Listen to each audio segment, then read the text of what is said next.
The morning sun cast long shadows across the golden wheat fields of New Haven Colony as Jake Morrison walked along the perimeter fence. He carried his old hunting rifle more out of habit than necessity, since the biggest threat they usually faced was the occasional pack of six-legged creatures that looked like oversized rabbits. The fence itself was mostly symbolic, built more to mark territory than keep anything dangerous out. Jake had been the head of colonial defense for 8 years now, ever since the previous commander retired to grow vegetables in his backyard. The job was easy enough that Jake often wondered if they really needed a defense force at all. New Haven had been peaceful for 15 years. Ever since the first colonists arrived from Earth seeking a simpler life away from the crowded homeworld, the colony stretched across a fertile valley between two mountain ranges, with neat rows of houses, workshops, and farms that housed 8,000 people. Children ran through the streets on their way to school, their laughter echoing off the simple wooden buildings. The air smelled of fresh bread from the bakery and the sweet scent of flowering fruit trees that lined the main road. Dr. Lisa Parker was already at work in her laboratory when Jake passed by the science building. Through the window, he could see her hunched over a microscope, studying samples of the local soil. Lisa had been fascinated by the planet Kepler 442b ever since she arrived with the second wave of colonists 10 years ago. She claimed the planet had unusual properties that affected everything from plant growth to human health. But Jake had never paid much attention to her theories. The electromagnetic readings were off the charts. Lisa had told him once during a community meeting. The planet generated fields that seemed to interact with human brain chemistry in ways she was still trying to understand. Most people nodded politely when she spoke about her research, but few understood what she meant. Jake certainly did not. What he did understand was that people seemed healthier here than they had been on Earth. Injuries healed faster, people got sick less often, and even the elderly seemed more energetic than they should be. Jake himself felt stronger and more alert than he had in his 20s, despite being 42 years old. He assumed it was just the clean air and simple living. Ben Taylor was sitting on his porch when Jake reached the administrative building, sipping coffee and reading reports on his tablet. Ben had been the colony administrator since the beginning, elected and re-elected by wide margins because he had a gift for keeping everyone happy and productive. He was the kind of man who could settle disputes with a joke and organize work. Cruise with a smile. "Morning, Jake," Ben called out, setting down his tablet. "Everything quiet on the frontier?" "Same as always," Jake replied, leaning against the porch railing. "Sometimes I think we could replace the whole defense force with scarecrows and nobody would notice the difference." Ben chuckled. "Don't let the folks back on Earth hear you say that. They like knowing we have protection out here, even if we never use it." The defense force consisted of exactly 200 people, most of whom had other jobs in the colony. They trained twice a week with equipment that was already outdated when it arrived from Earth. Jake had requested better weapons and armor several times, but the colonial government always said they had higher priorities. Schools, hospitals, and farms were more important than military hardware for a peaceful settlement. Karen Hughes emerged from the building carrying a stack of papers. She was Ben's deputy and handled most of the day-to-day paperwork that kept the colony running. Karen had a mind for details and could track supplies, schedules, and personnel better than any computer system. "We got a message from the orbital station," she said, handing Ben a printed sheet. "They're picking up some kind of signal from outside the system. Long-range sensors show multiple contacts heading our way." Jake straightened up, his hand instinctively moving to his rifle. "What kind of contacts?" "Unknown," Karen replied. "Could be traders, could be refugees, could be explorers. The station says they'll have a better read in a few hours." Ben studied the report with a frown. "How many ships?" "At least 20, maybe more. They're still too far out to get an accurate count." Jake felt a small knot of worry in his stomach, but he pushed it aside. New Haven had been visited by alien traders before, usually peaceful species looking to exchange goods or information. The galaxy was full of intelligent life, and most of it was more interested in conquest. "I'll put the defense force on alert," Jake said, "just in case." "Good idea," Ben agreed. But let's not panic anyone. Could be nothing more than a merchant fleet looking for a place to resupply. Jake nodded and walked toward the communications center to contact his people. The defense force was spread across the colony, with most members working their regular jobs. They would need time to gather equipment and organize if this turned out to be something serious. Dr. Lisa Parker appeared at his elbow as he reached the communications building. She looked excited rather than worried, which was typical for her when anything unusual happened. "I heard about the ships," she said. "This could be exactly what I need to test my theories about the electromagnetic field." "What theories?" Jake asked, though he was not sure he wanted to know. "The planet has been changing us, Jake, all of us.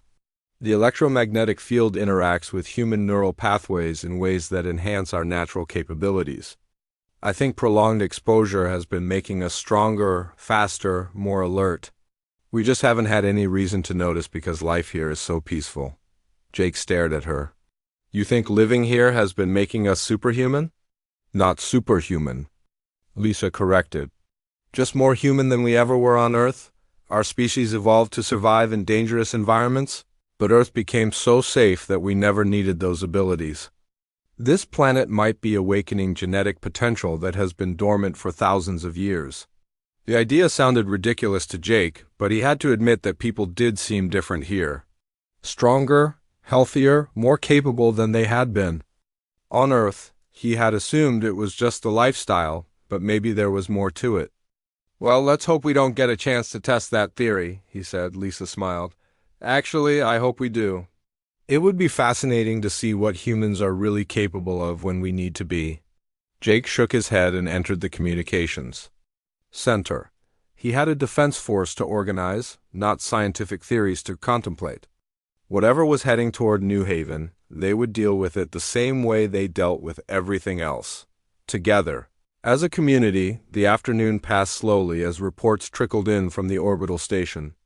The unknown fleet was definitely heading for their system, and the number of ships kept growing as sensors got a better look. By evening, they had counted at least 30 vessels, all of them large enough to be military ships. Jake gathered his 200 defenders as the sun set behind the mountains. They looked more like farmers and shopkeepers than soldiers, which was exactly what they were.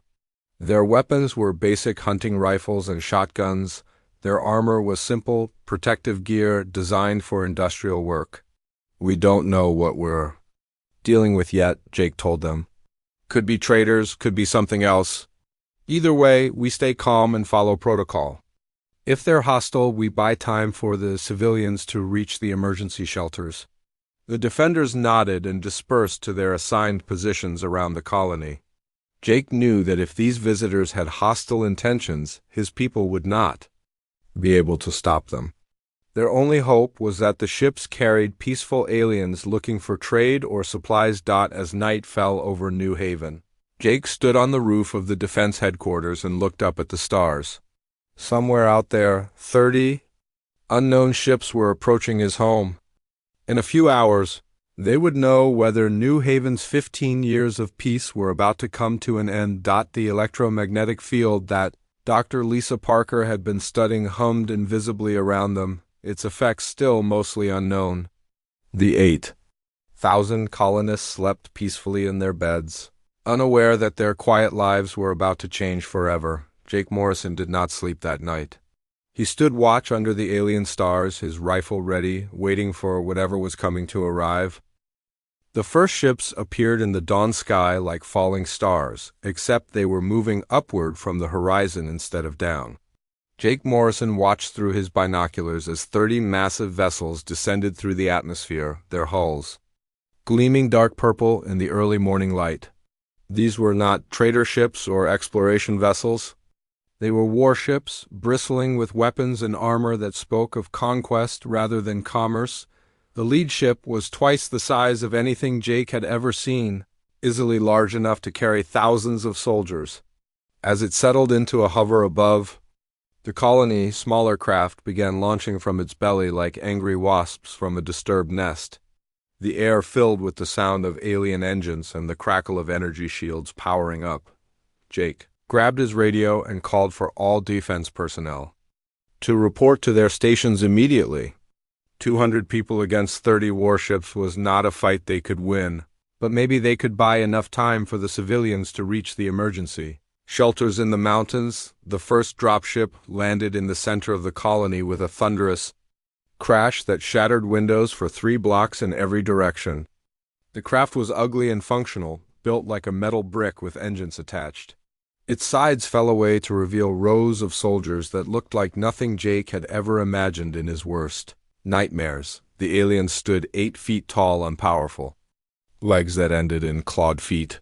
Their skin was covered in dark scales that seemed to absorb light, and their heads were elongated like a reptile's but with 4 eyes arranged in a diamond pattern. Each soldier carried a weapon that hummed with barely contained energy, and their armor looked advanced enough to stop anything the colonists could throw at them. More dropships landed throughout the colony as the first wave of soldiers began their advance. They moved with the practiced efficiency of an army that had done this many times before, spreading out to secure key buildings and establish defensive positions. Jake could see more ships landing near the farms and outlying settlements, cutting off any escape routes the colonists might have tried to use. The alien's leader emerged from the largest dropship, distinguished from his soldiers by the intricate markings on his armor and the larger weapon he carried. He was even taller than the others, probably close to 9 feet, and moved with the confidence of someone who had never lost a battle. When he spoke, his voice carried across the entire colony through speakers built into his armor. "Primitive humans of this settlement," the alien commander said in heavily accented but understandable English. "I am War Commander Zethkar of the Vorthic Hegemony. Your world now belongs to us. Surrender immediately and you will be relocated to work camps where you will serve the Empire. Resist and you will be eliminated." Jake keyed his radio to respond, but before he could speak, the alien continued with a demonstration of their power. Zethkar raised his weapon and fired a single shot at the colony's water tower. The massive structure simply ceased to exist, vaporized in a flash of blue energy that left nothing behind but a crater and the smell of ozone. "You have 1 hour to decide," Zethkar announced. "After that, we will assume any humans still carrying weapons intend to resist." Jake looked around at his defense force scattered throughout the colony in whatever cover they could find. Their hunting rifles and shotguns looked pathetic compared to the aliens' energy weapons. The Vorthak soldiers were already setting up some kind of scanning equipment, probably to detect any humans trying to hide or escape. "Ben," Taylor's voice crackled over the radio from the administrative building. "Jake, we need to get people to the emergency shelters. The tunnels in the mountains might be our only chance." "Agreed," Jake replied. "But we need to keep these things busy while the civilians evacuate. How long do you need?" "At least 2 hours to get everyone to safety. The shelters are 15 miles into the mountains." Jake did the math in his head. 1 hour before the aliens started shooting, 2 hours to evacuate 8,000 people. It was impossible, but they had to try. "All units, this is Morrison." He broadcast to his scattered force.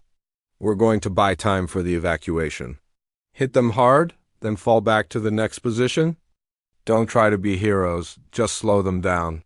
The defense force opened fire from their positions around the colony. Jake aimed his rifle at the nearest Vorthak soldier and squeezed the trigger. The bullet struck the alien's chest armor and bounced off without leaving so much as a scratch. The soldier turned toward Jake's position with what might have been amusement and raised his energy weapon. Jake threw himself behind a concrete barrier just as the alien's shot turned his previous position into molten slag. The smell of superheated metal filled the air, and Jake realized that their weapons were not just ineffective. They were completely useless against Vorthak technology all around the colony. The same scene played out as the defense force discovered that their bullets could not penetrate alien armor. The Vorthak soldiers advanced methodically, their return fire destroying whatever cover the humans tried to use. Within minutes, Jake's carefully planned defensive positions were reduced to smoking ruins. Dr. Lisa Parker's voice came over the radio from the science building. Jake, I'm reading massive electromagnetic interference from their ships. Whatever they're using for power. It's affecting the planet's natural field in ways I've never seen before. Can you use that against them? Jake asked while scrambling to a new position. I don't know yet, but something strange is happening to the people in the emergency shelters. Their brain activity is spiking beyond normal human ranges. Jake did not have time to worry about Lisa's readings. Half his force was already dead or wounded, and the aliens were advancing toward the civilian areas. He could see families running through the streets, carrying whatever they could grab, while trying to reach the mountain paths that led to the shelters. The Vortex seemed to be enjoying themselves, taking their time to eliminate the human resistance. They fired at fleeing civilians with casual precision, and Jake watched in horror as people he had known for years simply vanished in flashes of blue energy. Karen Hughes managed to reach Jake's position, her clothes torn and her face blackened with smoke from a near miss. The evacuation is only halfway complete, she gasped. We need more time. We don't have more time, Jake replied as another of his soldiers screamed over the radio and then went silent.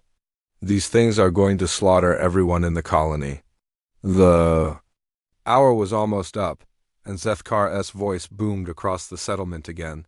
Your time is over, humans. We will now eliminate all remaining resistance and begin processing your people for relocation.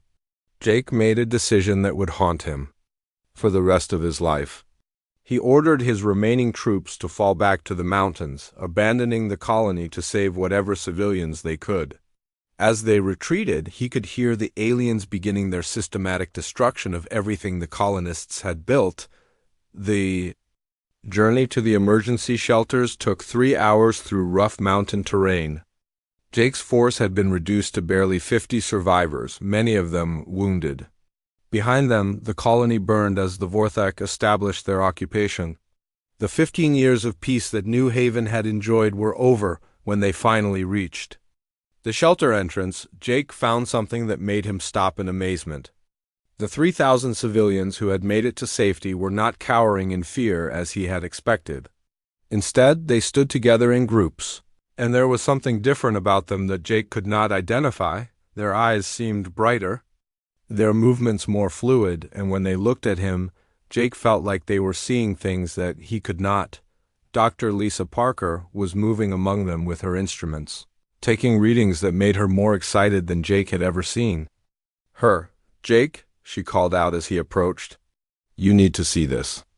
The electromagnetic interference from the alien ships, combined with the stress of the attack, has triggered something in our people. Their neural activity is off the charts, and their physical capabilities are increasing by the hour. Jake looked around at the survivors and realized that Lisa was right. These people no longer looked like frightened refugees. They looked like something else entirely, something that the Vorthak had never encountered before. The aliens had made a mistake when they attacked New Haven Colony. They had awakened something that had been sleeping in human genetics for millions of years, and now it was beginning to stir. 3 weeks had passed since the Vorthak invasion, and Jake Morrison no longer recognized the people he had sworn to protect. The frightened refugees who had fled to the mountain shelters were gone, replaced by something that made his skin crawl. With a mixture of awe and terror, the changes had started slowly at first. People complained of headaches and strange dreams. Their appetites increased dramatically, and minor injuries healed within hours instead of days.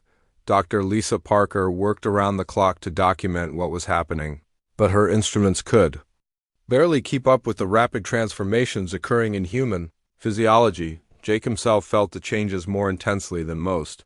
His vision had sharpened to the point where he could see individual leaves on trees miles away, and his hearing had become so acute that he could track the movements of small animals through solid rock.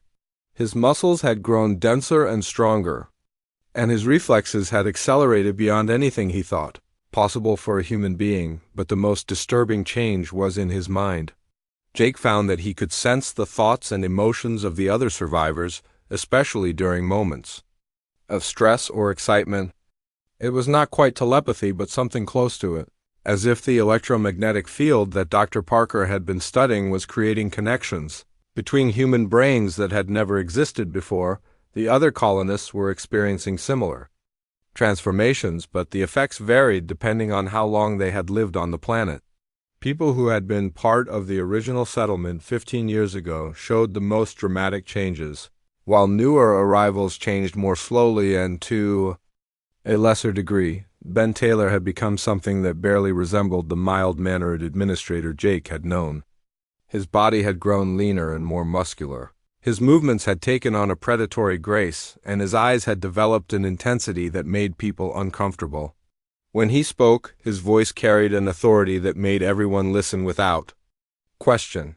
"We're not going to hide in these caves forever," Ben announced to the assembled survivors.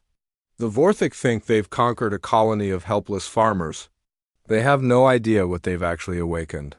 Karen Hughes stood beside him, and Jake noticed that she too had changed in ways that went beyond the physical. Her mind seemed to process information faster than any computer, and she could coordinate the activities of hundreds of people with an efficiency that bordered on the supernatural. "The aliens have established 3 major camps in the valley," she reported. "They're holding about 2,000 of our people as prisoners, using them for manual labor while they strip mine the planet's resources. Their patrols follow predictable patterns, and their technology has several weaknesses we can exploit."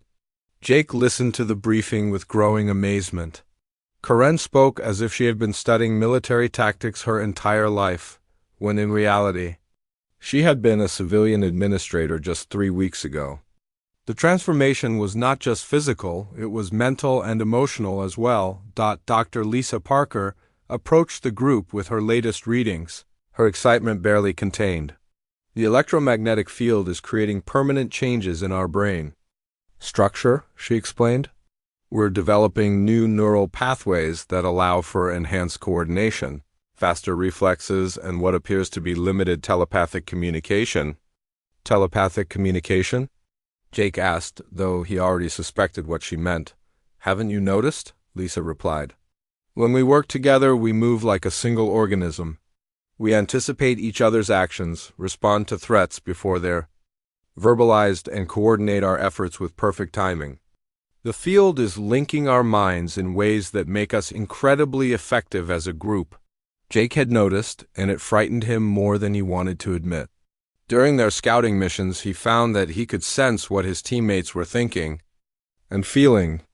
They moved together like a pack of wolves, each member instinctively understanding their role without needing to communicate verbally. "There's something else," Lisa continued. "The changes are accelerating.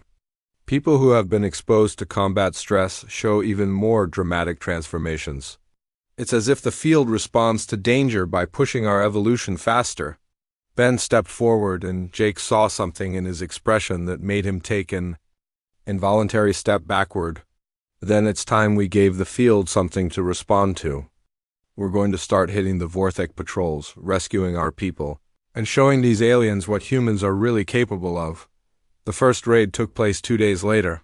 Jake led a team of 12 volunteers down from the mountains to attack a Vorthik patrol that was searching for hidden colonists. The team moved through the forest with a coordination that would have been impossible for normal humans, each member knowing exactly where the others were at all times. Jake crouched behind a fallen log and watched the alien patrol approach. There were 6 Vorthik soldiers, each armed with energy weapons and protected by advanced armor. 3 weeks ago, such a force would have been unstoppable against human resistance. Now, Jake felt nothing but cold confidence as he prepared to strike. The attack began without any spoken signal. Jake's team simply moved, flowing around the patrol like water around rocks.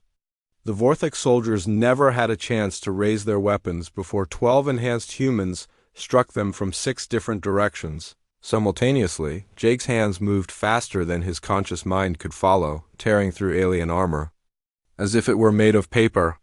His teammates eliminated their targets with the same ruthless efficiency, using strength and speed that defied human limitations. The entire engagement lasted less than 30 seconds. When it was over, Jake stood among the dead aliens and realized that something fundamental had changed in his understanding of what it meant to be human. The Vorthak had been the dominant military force in this region of the galaxy, and his team had just eliminated 6 of their best soldiers without suffering a single casualty.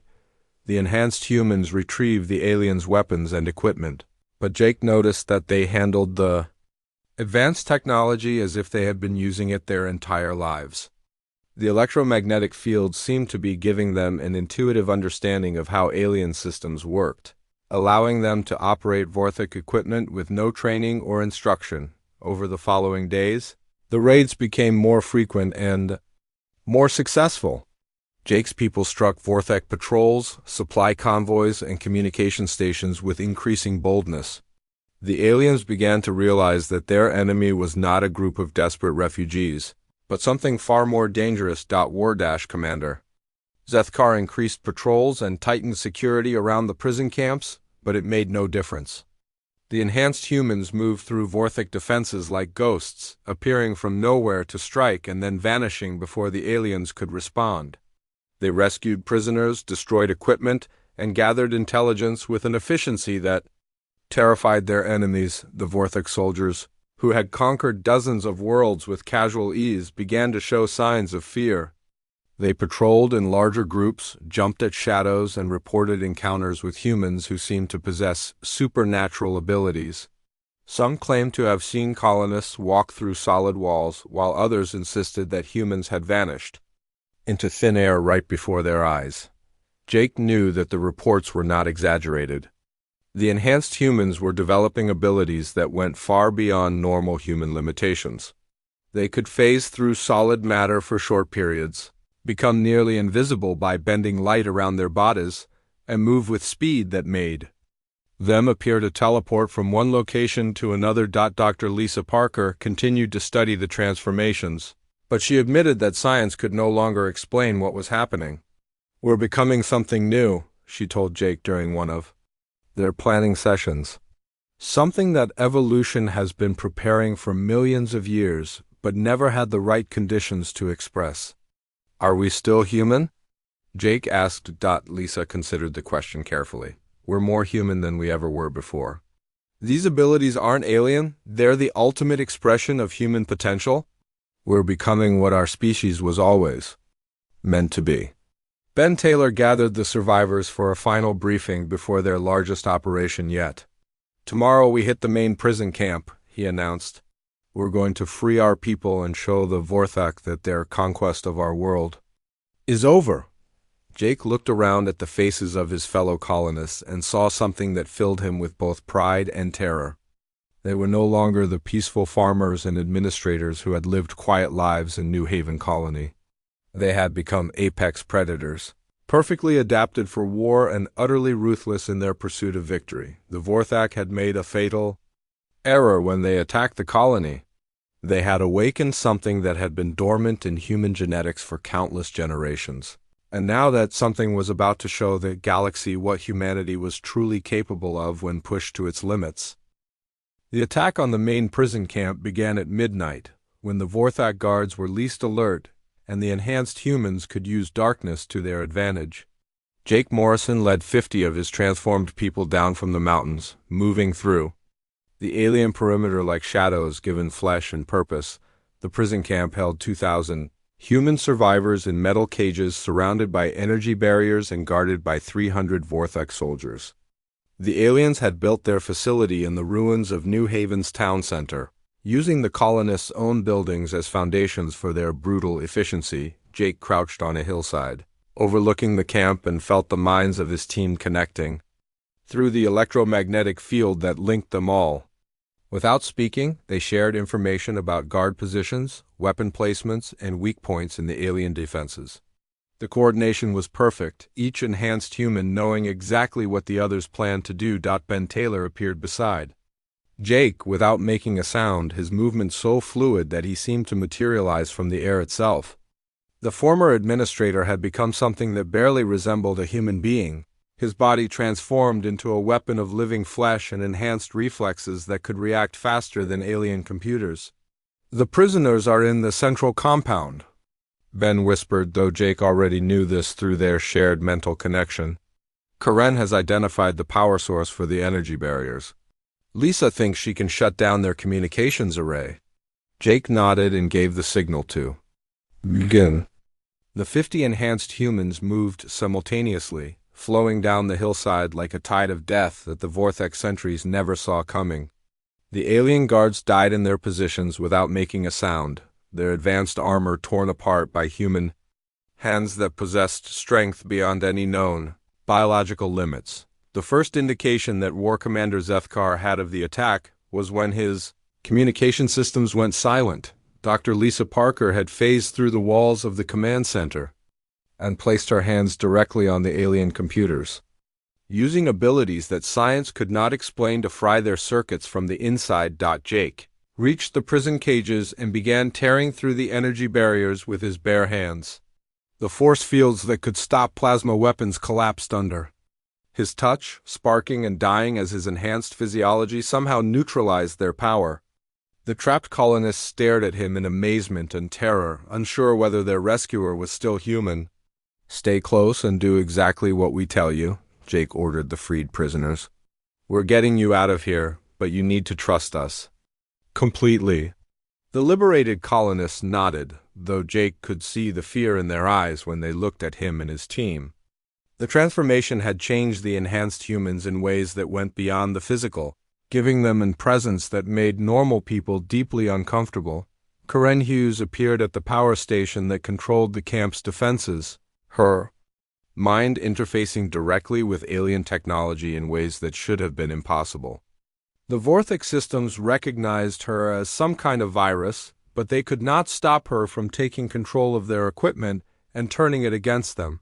The camp's defensive weapons suddenly shifted targets, firing on the alien soldiers instead of protecting them.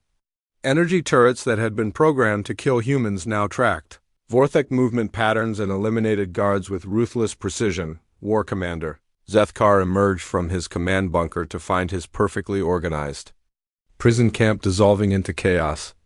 His soldiers were dying faster than he could count, killed by enemies that seemed to appear from nowhere and vanish just as quickly.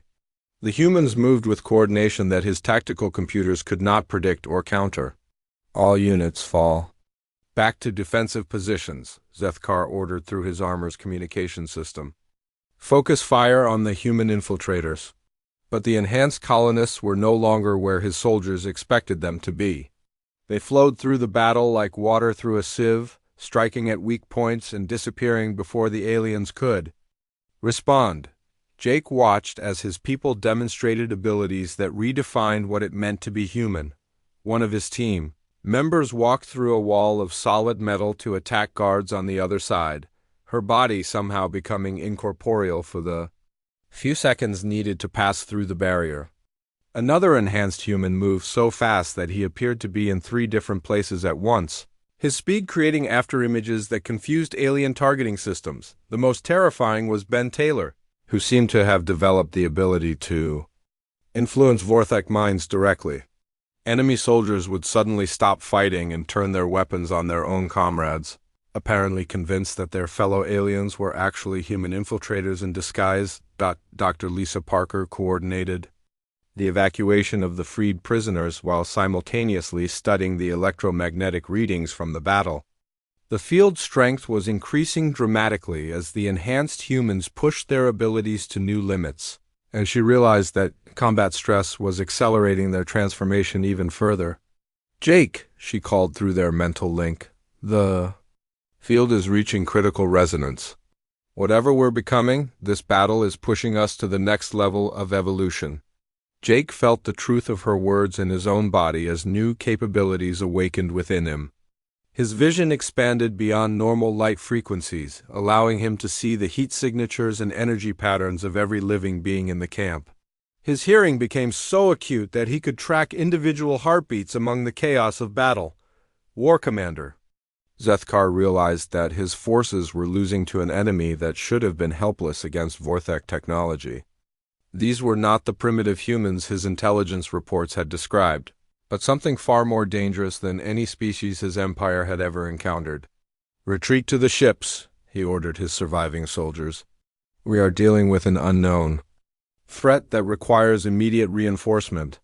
But as the Vorthak began their withdrawal, they discovered that the enhanced humans had already anticipated their escape route. Karen Hughes had taken control of their transport vehicles, using her connection to alien technology to trap the enemy forces on the ground.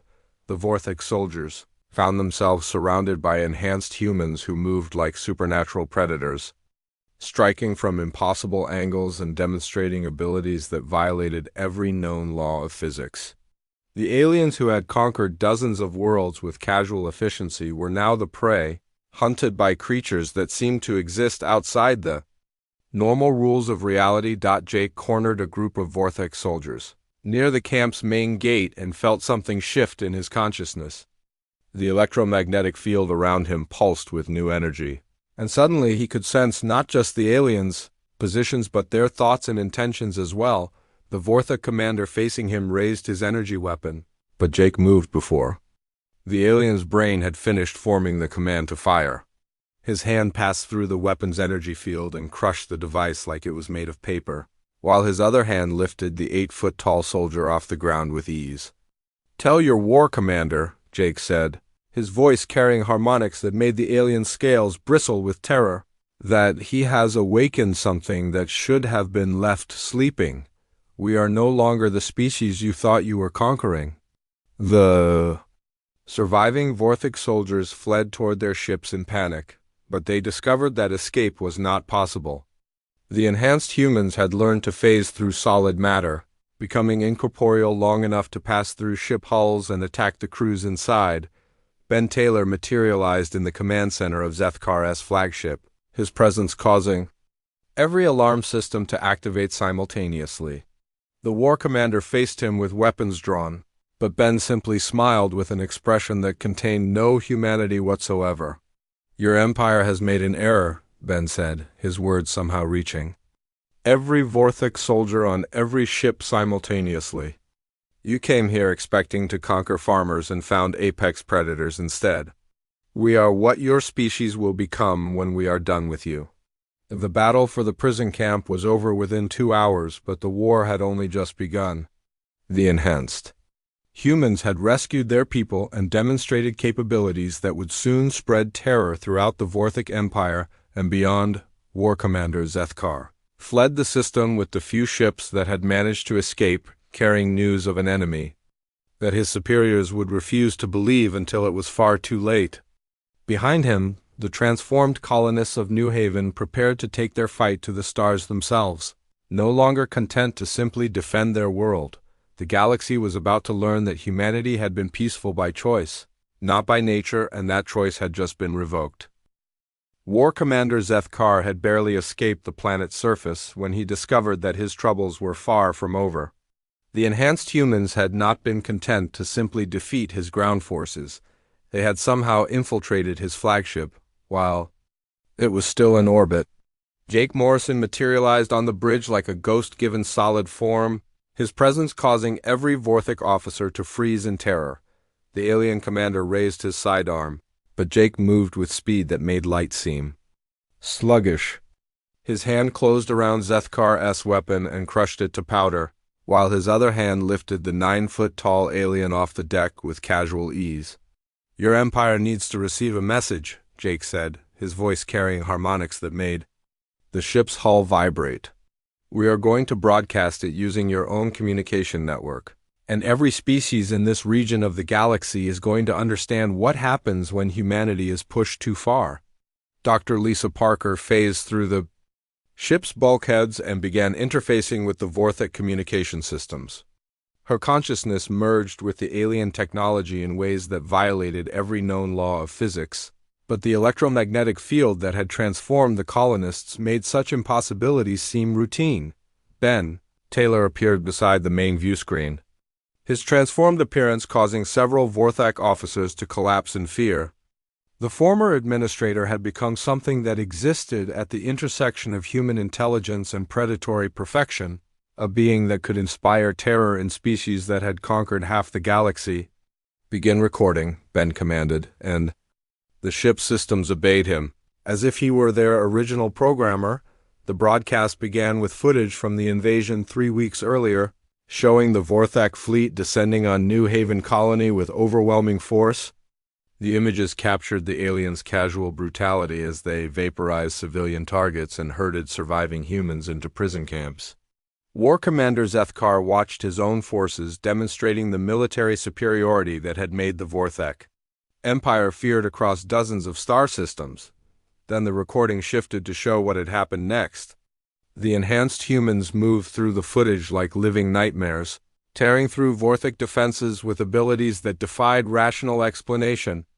Jake Morrison walked through solid walls. Karen Hughes controlled alien technology with her thoughts, and Ben Taylor influenced enemy minds with casual gestures.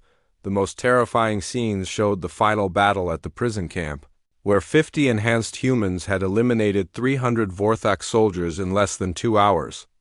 The aliens' advanced weapons and armor proved useless against enemies who could become incorporeal at will, move faster than tracking systems could follow, and coordinate their attacks with supernatural precision. Dr. Lisa Parker spoke as the images played, her voice carrying to every corner of the Vorthak communication network and beyond.